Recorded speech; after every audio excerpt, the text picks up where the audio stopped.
Toro alfa, para preñar un hato numeroso.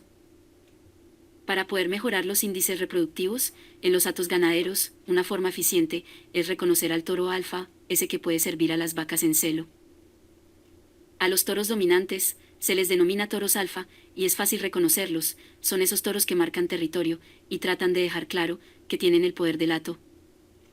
No es recomendable para el productor ganadero contar con dos toros alfa en su hato, puesto que se puede llegar a dar la lucha entre sí y se descuida la monta, que es el objetivo principal.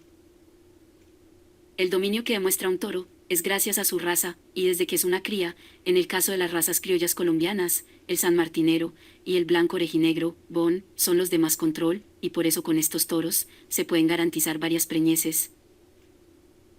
Otra alternativa, que puede ser implementada para avanzar en el proceso de reproducción vacuna en un hato, es contar con un segundo toro. Este toro deberá tener un perfil de beta, ya que al ser beta no tendrá el mismo dominio del toro alfa, pero sí la capacidad de suplir al toro dominante, y lo más importante es que no entrará en pelea con este.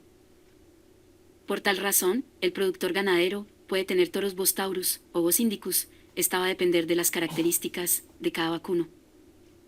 El libido en los toros es determinado por el hecho de ser un toro joven, pero también es una combinación genética entre alta pureza y comercial.